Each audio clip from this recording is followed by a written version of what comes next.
الحمد لله رب العالمين والعاقبة للمتقين والصلاة والسلام على سيد الأنبياء والمرسلين نبينا محمد وعلى آله وصحبه أجمعين. أما بعد، يقول الإمام المجدد شيخ الإسلام محمد بن عبد الوهاب رحمه الله في كتابه ثلاثة الأصول: الإيمان وهو 70 شعبة، فأعلاها قول لا إله إلا الله، وأدناها إماتة الأذى عن الطريق، والحياء شعبة الإيمان، وأركانه 6. شیخ الاسلام محمد بن عبد الوہاب رحمہ اللہ اپنی کتاب الاصول الثلاثہ میں فرماتے ہیں کہ اسلام کا دوسرا درجہ ایمان ہے، اور اس کی 70 سے زیادہ شاخیں ہیں. سب سے بلند شاخ لا الہ الا اللہ کہنا، سب سے ادنا درجہ راستے سے تکلیف دینے والی چیز کو دور کر دینا، اور حیا ایمان کا ایک شعبہ اور شاخ ہے، اور ایمان کے 6 ارکان ہیں. اس سے پہلی گفتگو میں درس نمبر 8 میں اسلام کا جو اصول ثلاثہ کا جو دوسرا اصول ہے، معرفت الدین الاسلام بالادلہ، دلائل کے ذریعے دین اسلام کو پہچاننا، اس پر گفتگو ہوئی تھی. اور یہ 3 درجے اسلام، ایمان، احسان، یہ دین کے 3 درجے ہیں. تو اسلام کے 5 ارکان کی اور اسلام کی تعارف ہو چکا تھا. آج کی گفتگو ہے ایمان پر. المرتبۃ الثانیہ الایمان. آج کا درس دیکھیں بورڈ پر ہے نا کہ اسلام کا دوسرا درجہ ہے ایمان. ایمان کیا ہے؟ ایمان کو لغت میں، یعنی ایمان کی جو میننگ ہوتی ہے، تصدیق کرنا، کسی کو سچا جاننا، کوئی سچائی بیان کرنا. پیج نمبر 20 ہے عربی میں.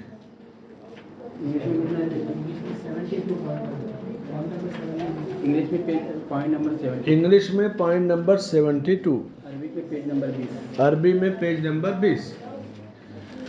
ایمان کی لغوی معنی تصدیق کرنا، یعنی سرٹیفائیڈ، یعنی کوئی چیز آپ کے سامنے آئی، اس کو آپ سچا جان کر کے باقاعدہ سرٹیفائیڈ کریں کہ یہ چیز واقعی سچی ہے. اور شریعت میں ایمان کہتے ہیں دل سے کسی چیز کا عقیدہ رکھنا، یعنی دل میں کوئی چیز بیٹھ جائے، زبان سے اس کا اقرار ہو، اور اعضاء اور جوارح، یعنی اعضائے جسم میں سے جس عضو کو جہاں حرکت دینے کی، جھکنے کی بات ہو، اس کے ذریعے عمل کیا جائے. ایمان سب کے پاس ہوتا ہے، کافروں کے پاس بھی ایمان ہوتا ہے، لیکن ایک محدود دائرے کا ایمان ہوتا ہے. اللہ کے فرشتوں کا یا آخرت کا وہ ایمان نہیں، لیکن ایمان ہوتا ہے. دل میں بہت ساری چیزوں کی وہ تصدیق کرتے ہیں. اتنا ایمان اللہ کی رضا کے لیے کافی نہیں ہے. اللہ کو رب مانتے ہیں، یہ ایمان ہے، لیکن یہ ایمان کافی نہیں ہے نجات پانے کے لیے. ایمان دل سے تصدیق، زبان سے اقرار، اعضاء اور جوارح سے عمل. ایمان کے 70 سے زیادہ درجے ہیں. بضع کے معنی 1 سے 9 تک کی گنتی کو بضع کہتے ہیں. 70 سے زیادہ ایمان کی شاخیں ہیں. سب سے بلند شاخ لا الہ الا اللہ کہنا، اور سب سے کمتر جو درجہ ہے راستے سے تکلیف دینے والی چیز کو دور کر دینا. تو راستے سے تکلیف دینے والی چیز کو تو بہت سارے لوگ دور کر دیتے ہیں. کافر بھی راستے سے تکلیف دینے والی چیز کو دور کر دیتا ہے. تو یہ ایمان ہے، یہ کمتر درجہ ہے. لیکن یہ کمتر درجہ بھی مغفرت کا سبب بنتا ہے جب ایمان کا اعلیٰ درجہ بندے کے پاس موجود ہوگا. یعنی جب زبان سے اقرار کرے، دل سے تصدیق کرے، کس چیز کی؟ اللہ کے وجود کی، اللہ کے معبود حقیقی ہونے کا اقرار کرے، اللہ کو رب مانے، اللہ کے فرشتوں پر ایمان لائے، اللہ کی کتابوں پر، اللہ کے رسولوں پر، تقدیر کے برے اور بھلے ہونے پر، مرنے کے بعد اٹھائے جانے پر دل سے تصدیق، پھر زبان سے اقرار اور اعضاء و جوارح سے عمل، اس کے بعد راستے سے تکلیف دینے والی چیز کو دور کر دینا۔ ایمان کی 70 سے زیادہ شاخیں ہیں اور اس کے 6 ارکان ہیں ایمان کے۔ سب سے بلند جو درجہ ہے لا الہ الا اللہ کہنا، اور لا الہ الا اللہ جب تک کوئی نہیں کہتا ہے سچے دل سے وہ مومن نہیں ہے۔ ایمان گھٹتا اور بڑھتا ہے، سب کا ایمان برابر نہیں ہے، یا ہم میں سے ہر آدمی کا ایمان ہر وقت ایک جیسا نہیں رہتا۔ جیسے ہم یہاں ہیں، یہاں مسجد میں اس درس میں کلاس میں ہمارے ایمان کی جو کوالٹی ہے، جب ہم مارکیٹ میں چلے گئے، دھندے پانے پہ، دکان پہ، اپنے دوستوں میں، گپ شپ میں، پارک میں، گارڈن میں، تو وہاں ہمارے ایمان کی کوالٹی کم ہو جاتی ہے۔ اللہ کے ذکر کی مجلسوں میں ایمان بڑھ جاتا ہے۔ ایمان اللہ کی اطاعت سے بڑھتا ہے اور معصیت اور نافرمانی سے گھٹتا ہے۔ ایمان قول اور عمل کا نام ہے، یعنی زبان سے اقرار کرنے کا، دل سے تصدیق کرنے کا، اور عمل، بغیر عمل کے ایمان کا کوئی فائدہ نہیں ہوگا۔ اور اگر عمل کرے بندہ لیکن تصدیق بالقلب نہیں ہے، دل سے ایمان نہیں رکھتا ہے، تو بھی اس کے ایمان کا فائدہ نہیں۔ جیسے بعض کفار مشرکین رمضان کے روزے رکھتے ہیں، بھلائی کے کام کرتے ہیں، لیکن اللہ پر ان کے معبود حقیقی ہونے کا ایمان نہیں اللہ کے، بس وہ کچھ چیزوں کو لے لیا انہوں نے۔ تو قول، عمل اور دل سے تصدیق تینوں کا ہونا ضروری ہے۔ اور ایمان کی 70 سے زیادہ شاخیں اور درجے ہیں۔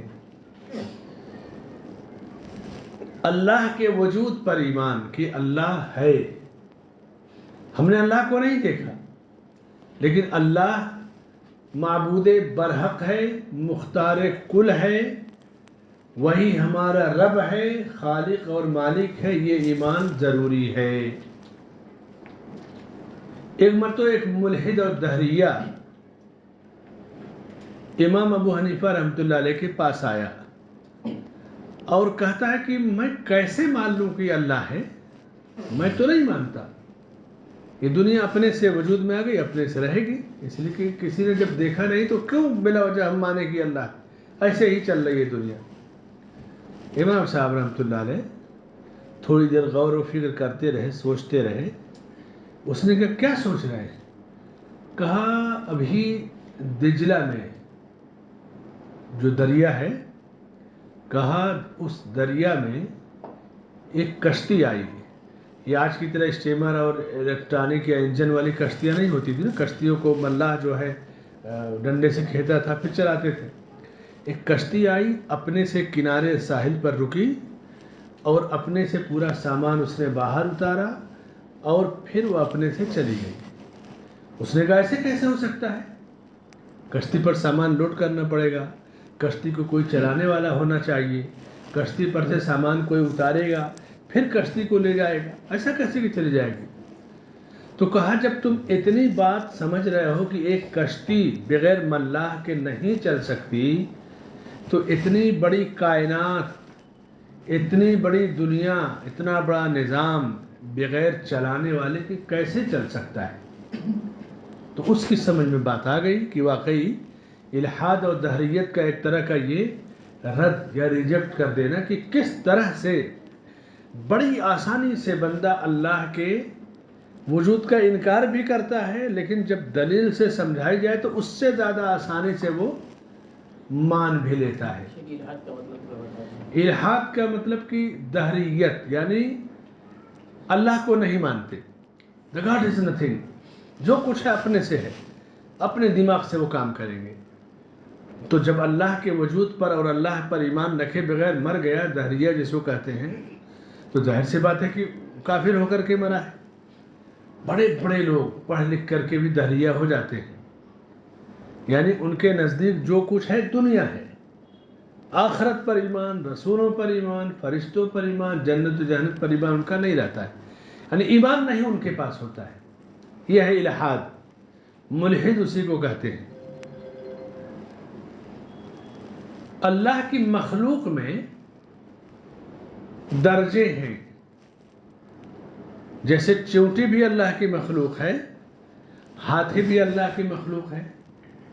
دونوں میں فرق دیکھ رہے ہیں، چیونٹی کے بھی ہاتھ ہے، پیر ہے، کان ہے، ناک ہے، منہ ہے، ہاتھی کے بھی ہاتھ، پیر، کان، ناک، منہ ہے، اور دونوں اللہ کی مخلوق ہیں۔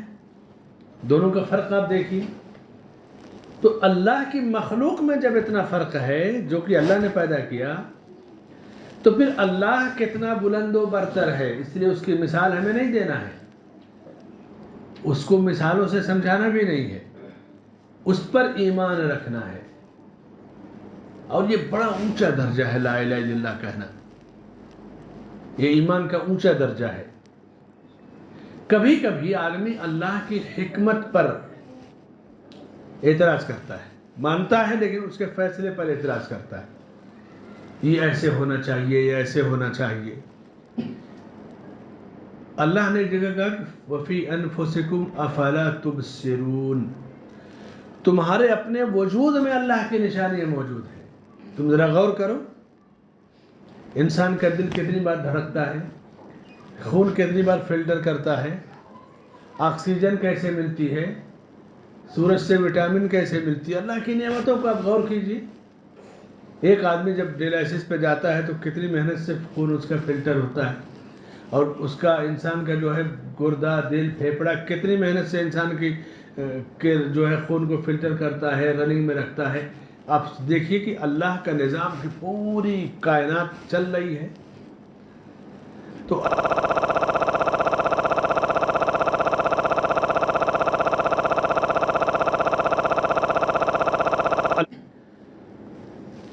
ایک مرتبہ کوئی پنڈت صاحب تھے، اس واقعے کو مولانا عبدالرب جھنڈا نگری رحمۃ اللہ علیہ نے اپنے دلائل توحید باری تعالیٰ اللہ کی توحید پر جو دلیلیں دیا ہے، ایک اردو میں رسالہ، اس میں ذکر کیا ہے۔ کسی گاؤں میں گئے تو گاؤں میں آپ دیکھیے کہ آم کے باغات ہوتے ہیں، آم کا جھاڑ ہوتا ہے، چھوٹے چھوٹے پھل ہوتے ہیں، اور کدو سمجھتے ہیں نا، کدو، کوہنڈا، لوکی، یہ سب بڑے بڑے پھل ہوتے ہیں، 2-2, 5-5 کلو کے۔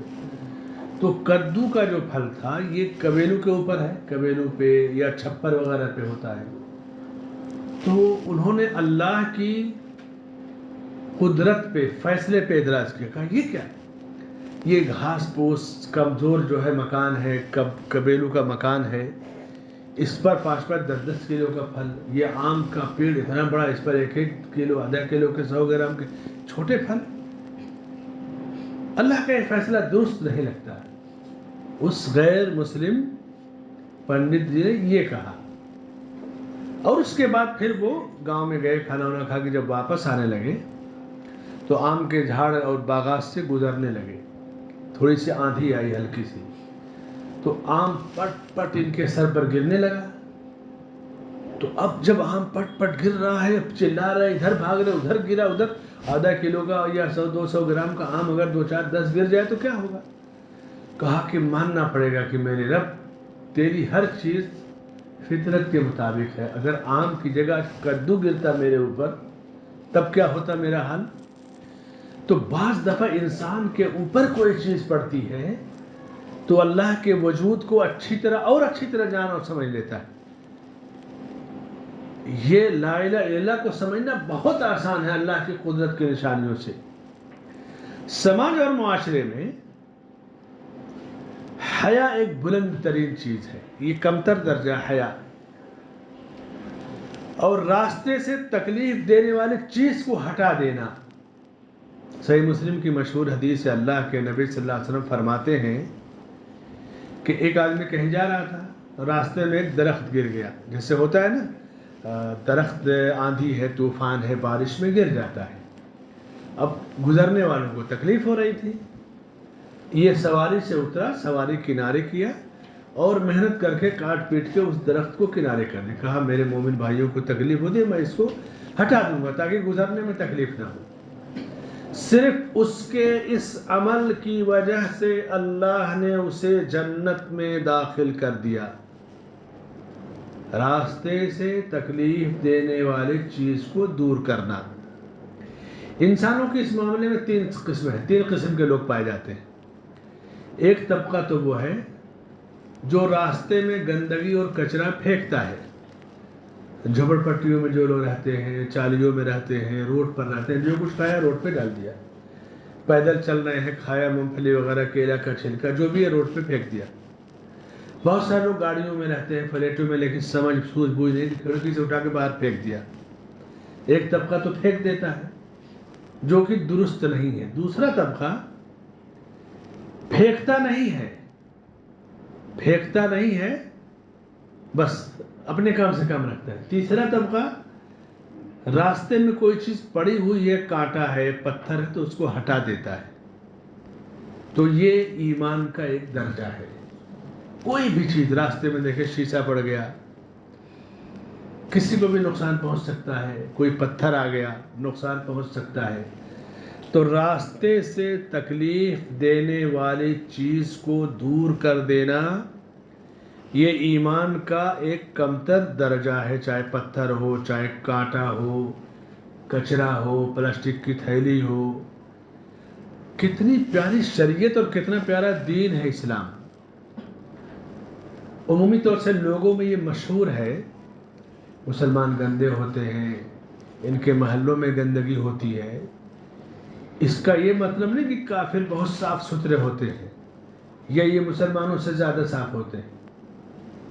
ہوتا یہ ہے، سچائی یہ ہے کہ جو بڑی کاسٹ کے بڑے کفار ہیں، غیر مسلم ہیں، عمومی طور سے سرکاری وبھاگ میں، محکمے میں کہیں نہ کہیں ان کی ملازمت ہے یا جان پہچان تعلقات ہیں.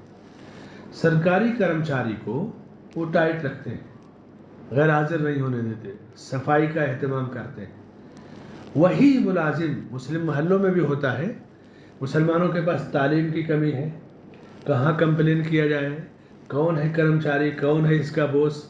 نہ کمپلین کرتے ہیں، نہ اس پر کوئی توجہ دیتے ہیں. ایسا نہیں کہ مسلم محلوں میں صفائی کرمچاری نہیں، وہ سائن کرتا ہے، سیلری لیتا ہے، اور یہ اوپر سے نیچے تک ملی بھگت ہے. تو اب یہ ہوا کہ مسلم محلے گندگی سے بھرے ہیں.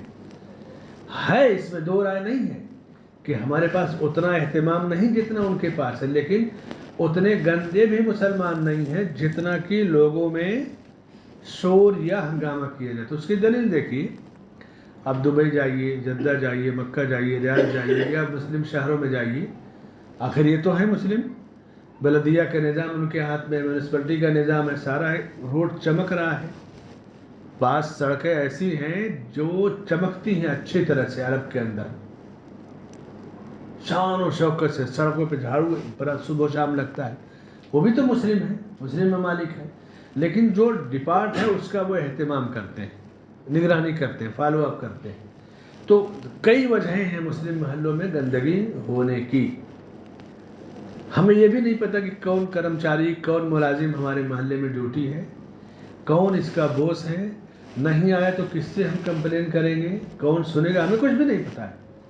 لیکن جو اس ڈپارٹمنٹ میں انہیں پتہ ہے، مسلمانوں میں جو بڑے مسلم لوگ ہیں، جو افسران ہیں یا سرکاری ڈپارٹ میں ہیں، آپ ان کے گھروں کے پاس جائیے، محلوں میں جائیے، انہیں پتہ ہے سسٹم کا، نظام کا، صفائی ستھرائی ہے. ایک کال کریں گے، وہ نہیں آیا، کون ہے ڈیوٹی میں، ذرا دیکھو، اوپر سے نیچے تک معاملہ ٹائٹ ہو جاتا ہے. اس لیے اگر کوئی کہے کہ مسلمان گندے ہوتے ہیں، گندگی پہچان ہے، تو یہ چیز درست نہیں، اس کو نہیں ماننا چاہیے. اپنی ذات سے یہ ہمارا ایمان ہے کہ گندگی کو صاف کرنا، راستے سے تکلیف دینے والی چیز کو دور کرنا، یہ ایمان ہے. ایسا کیسے کہ مسلمان اپنا ایمان گنوا دے گا، کھو دے گا. اماطۃ الاذی عن الطریق صدقہ، صدقے کا بھی ثواب ملتا ہے. اللہ تعالیٰ ایسے شخص کو جنت میں داخل کرتا ہے جو راستے سے تکلیف دینے والی چیز کو دور کر دیتا ہے۔ اس کے بعد حیا، یہ حیا کیا ہے؟ حیا کے معنی آپ جانتے ہوں گے، شرم اور حیا۔ حیا دو طرح کی ہوتی ہے، والحیاء شعبۃ من الایمان، اور حیا ایمان کی ایک شاخ ہے۔ ایک بندہ بندوں سے حیا کرتا ہے اور ایک بندہ رب سے حیا کرتا ہے۔ حیا سمجھ رہے ہیں نا، شرم و حیا۔ کسی سے آپ حیا کریں گے تو اس کے سامنے برائی یا گناہ نہیں کریں گے۔ چھوٹا بڑوں سے جب حیا کرتا ہے تو احترام کرتا ہے، اس کا لحاظ کرتا ہے۔ اور اللہ رب العالمین سے جب آپ حیا کریں گے، اس سے شرم اور حیا اور لحاظ کریں گے تو کوئی بھی گناہ آپ نہیں کریں گے۔ تو حیا یہی ہے۔ اللہ کے نبی صلی اللہ علیہ وسلم سے پوچھا گیا تو آپ نے فرمایا کہ اپنے سر اور سر سے جڑی چیزوں کی اور پیٹ سے جڑی چیز کی حفاظت کرو۔ سر میں کیا ہے؟ آنکھ ہے۔ جب آپ کے اندر حیا ہے تو آنکھ سے بری چیزیں نہیں دیکھیں گے، بری نگاہ کسی پر نہیں ڈالیں گے۔ سر ہی میں زبان بھی ہے، زبان سے غلط جملے نہیں کہیں گے۔ یہ جو ہمارے یہاں گالی گلوچ کا سسٹم ہے نا، آپ دیکھیں کہ کچھ لوگ گالی ہی سے بات کرتے ہیں، بات بات میں گالی۔ اگر ہمارے پاس شرم و حیا اور لحاظ ہو تو گالی ہمارے سماج سے ختم ہو جائے گی۔ گالی جس سماج میں زیادہ موجود ہے، سمجھ لو کہ حیا رخصت ہو چکی۔ بہت سارے لوگ غصہ ہوتے ہیں اپنی اولاد کو، مائیں غصہ ہوتی ہیں بیٹیوں کو، نہ جانے کیا کیا لان تان کر ڈالتی ہیں۔ کھیل کود میں دوست احباب جب غصہ ہوتے ہیں تو ماں بہن کی نہ جانے کیسی کیسی گالیاں دیتے ہیں۔ یہ حیا نہ ہونے کی نشانی ہے، بے حیائی ہے یہ۔ آنکھ، زبان، ناک، کان، یہ سر سے جڑی ہے۔ اگر آپ کے اندر حیا ہے تو کان سے بری چیز نہیں سنیں گے، زبان سے برے الفاظ گالی گلوچ نہیں کریں گے، آنکھ سے گندی چیزیں نہیں دیکھیں گے، یہ حیا کی نشانی ہے۔ پیٹ میں اگر آپ کے پاس حیا ہے تو آپ اپنے پیٹ میں حرام لقمہ نہیں جانے دیں گے۔ جب اللہ سے آپ حیا کر رہے ہیں تو رزق حرام سے آپ دور رہیں گے۔ پہلے زمانے میں سلف صالحین جب اپنے گھروں سے باہر نکلتے تو ان کی عورتیں دروازے تک رخصت کرنے آتی اور ان سے کہتی تھی خبردار تم حرام روزی کے چکر میں مت پڑنا، ہم فاقے کر کے گھروں میں گزارا کر لیں گے لیکن ہم حرام نہیں کھائیں گے، ہمیں حرام روزی مت بھیجنا۔ یہ عورتیں دروازے پہ آ کے شوہروں کو یہ وصیت نصیحت کرتی تھی۔ آج جو صورتحال ہمارے گھروں کی عورتوں کی ہے کہ ان کی خواہشیں دوسروں کی عورتوں کو دیکھ کر پوری ہونے چاہیے، فلاں کے پاس یہ ہے، فلاں کے پاس یہ ہے، فلاں کے پاس، تو شوہر کی انکم، شوہر کی حیثیت نہیں دیکھیں گی بلکہ دوسروں کی حیثیت۔ کسی کے اگر گھومنے گئیں اس کا معیار اونچا ہے تو سوچیں گے اسی طرح ہم بھی ہو جائیں۔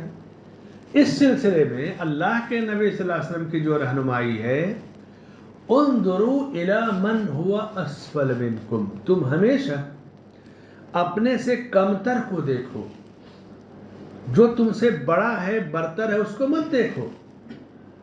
جب تم ہمیشہ اپنے سے بڑے کو دیکھو گے تو جو چیز تمہارے پاس نہیں ہے تم ناشکری کر بیٹھو گے۔ کمتر کو دیکھو گے تو اللہ کا شکر ادا کرو گے، اللہ کا شکر ہے کہ اس نے مجھے بہت ساری نعمتوں سے نوازا ہے۔ موسیٰ علیہ السلام کی واقعات میں قرآن میں سورہ قصص میں ایک بڑی تفصیل آئی ہے۔ حیا کی مثال دیکھی، الحیاء شعبۃ من الایمان، ایمان کی شاخ ہے حیا۔ حیا مردوں میں عورتوں میں دونوں میں ہونی چاہیے۔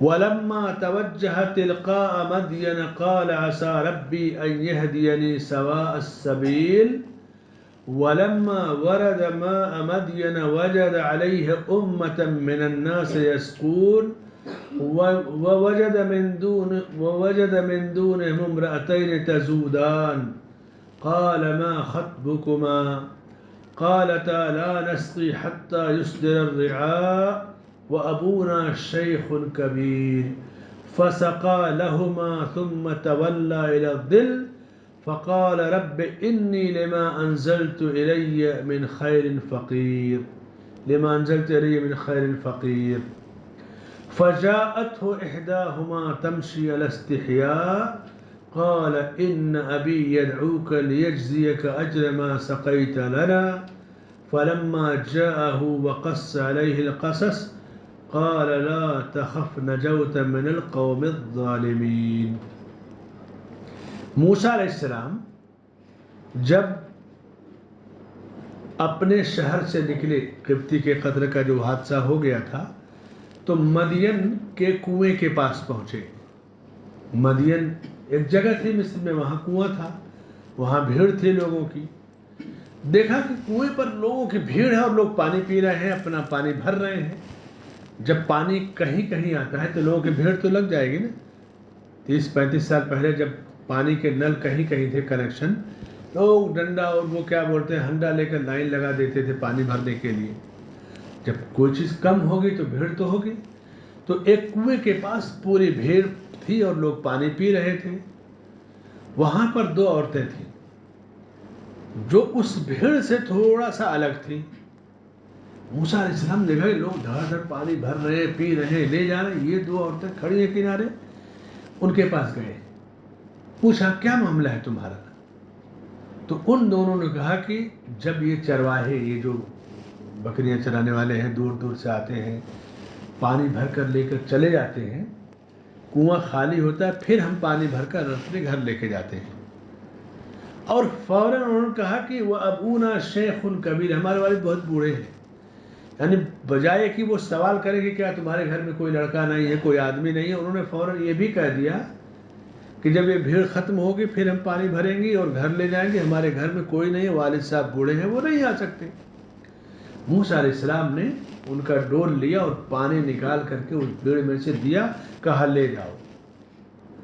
بڑی خوشی ہو گئی کہ اس بھیڑ میں پانی بھر کر کے مل گیا. اور اس کے بعد پانی بھر کر کے وہاں سے نکل آئے. وہ سایہ دار جو درخت تھا اس کے نیچے کھڑے ہو گئے، بھیڑ کا حصہ نہیں بنے. ان میں سے ایک جو عورت تھی وہ دوڑی اس کے چال کا اللہ نے ذکر کیا، تمشی علی استحیاء، چل رہی تھی تیز لیکن اس کی چال میں حیا تھی. عورتوں کے چلنے کا انداز بھی بے حیا عورت کے چلنے کا انداز الگ ہوتا ہے، با حیا عورت کے چلنے کا انداز الگ ہوتا ہے. یہاں ان کی حیا کی اللہ نے مثال دی کہ اس بھیڑ میں سے وہ حیا کے ساتھ چل رہی تھی. اپنے والد کو جا کر بتایا کہ ایسا ایسا میٹر ہے، آج ہمیں پانی اس طرح سے ایک آدمی نے بھر کے دے دیا. کہا انہیں بلا لاؤ. وہ پھر دوڑی آئے اور کہا میرے والد آپ کو بلا رہے ہیں کیونکہ آپ نے جو پانی بھر کر دیا ہے مزدوری دینے کے لیے. موسیٰ علیہ السلام گئے ان کے پاس اور پورا واقعہ بتایا. کہا گھبراؤ نہیں، تم تو ظالموں سے نجات پا گئے. وہ شعیب علیہ السلام کی 2 بیٹیاں تھیں. سورہ قصص میں پوری تفصیل موجود ہے.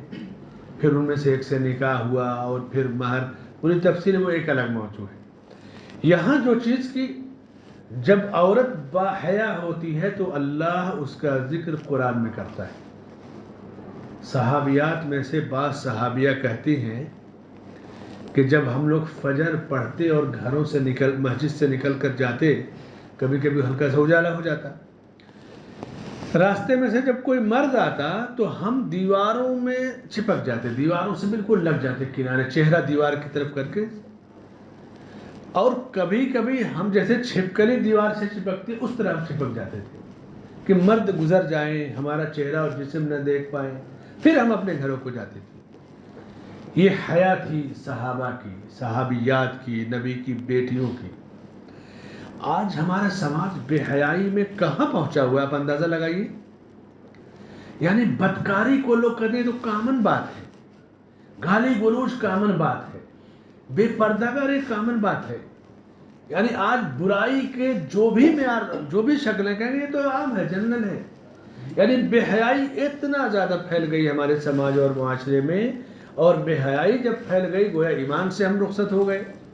علامہ ابن قیم رحمہ اللہ فرماتے ہیں کہ من عقوبات المعاصی ذہاب الحیاء الذی هو مادۃ حیات القلب، انسان کے دل کی زندگی کی جو چیز علامت ہے، نشانی ہے کہ دل مر گئے زندہ ہے، وہ حیا ہے، لحاظ اور حیا ہے۔ اور جب انسان پر اس کے گناہوں کی سزا آتی ہے اللہ کی طرف سے تو اس کی حیا رخصت ہو جاتی ہے۔ گناہوں کی سزا، بے حیا آدمی ایسا نہیں کہ بڑے کمال کا ہے جو جس کو چاہا کر دیا، گالی گلوچ دے دیا، یہ سزا ہے۔ بے حیا ہونا رب کی طرف سے گنہگار ہونے کی سزا ہے، اس کے گناہوں کی سزا ہے۔ آپ کیسے جانیں گے کوئی بے حیا ہی ہے یا اس کے اندر حیا باقی ہے؟ یہ بھی ایک مسئلہ ہے نا۔ جواب اس کا، انسان سے جب گناہ سرزد ہو جائے، گناہ ہو جاتا ہے، آدمی کتنا بھی حیا کا خیال رکھے۔ آدم علیہ السلام سے نافرمانی ہو گئی، رب کی درخت کا پھل کھا لیا، لیکن گنہگار انسان فوراً توبہ کرتا ہے، یہ حیا کی علامت ہے۔ گناہ پر اصرار نہیں کرتا، گناہ پر اڑتا نہیں ہے، توبہ کرتا ہے۔ حیا کرنے والا توبہ اور استغفار ہمیشہ کرتا ہے، یعنی جو جتنا زیادہ توبہ اور استغفار کرے گا یہ سمجھے کہ وہ باحیا انسان ہے۔ حیا کرنے والا لوگوں کی ضرورتیں پوری کرتا ہے، لوگوں سے مانگتا نہیں ہے، لوگوں کے کام آتا ہے، لوگوں کی ضرورتیں پوری کرتا ہے۔ ماضی میں ایسی خواتین ہمارے درمیان گزری کہ جن کی حیا کی مثال دی جاتی تھی، جیسے صحابیات کی مثال حدیثوں میں ہے، شعیب علیہ السلام کی بیٹیوں کی مثال قرآن کے اندر ہے۔ عبداللہ ابن مسعود رضی اللہ عنہ کہتے ہیں کہ اللہ کے نبی صلی اللہ علیہ وسلم فرماتے ہیں کہ اللہ سے جس طرح حیا کرنا چاہیے تم اس طرح حیا کرو۔ صحابہ نے کہا کہ کیسے ہم حیا کریں؟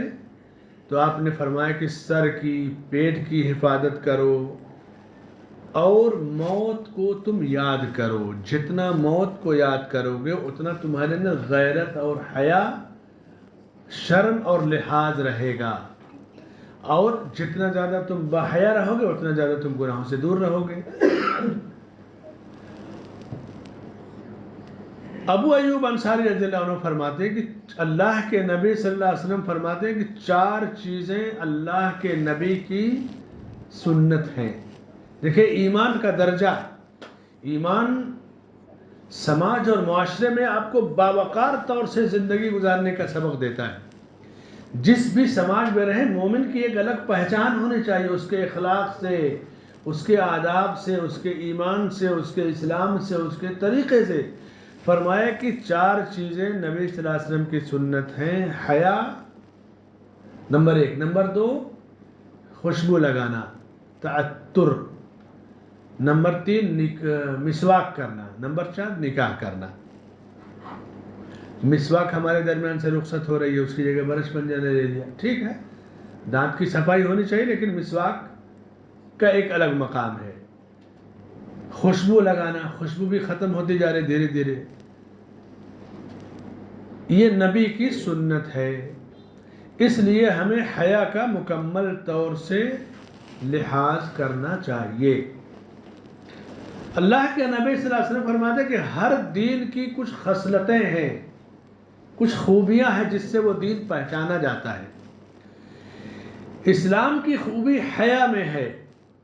الحیاء شعبۃ من الایمان، ایمان کی شاخ ہے، لیکن اس شاخ کی کتنی فضیلت ہے کہ یہ ہمارا تعارف ہے۔ اللہ کے رسول صلی اللہ علیہ وسلم سب سے زیادہ باحیا تھے۔ حدیث میں آتا ہے کہ اشد حیاء من العذراء، جو کنواری بیٹیاں ہوتی تھیں، بالکل کنواری چھوٹی بچیاں، بلوغت کو پہنچے، شادی کے وقت آئے، تو ان سے زیادہ آپ حیا کرتے تھے۔ آج ہمارے یہاں تو آپ کورٹ میں جا کے رپورٹ لیجیے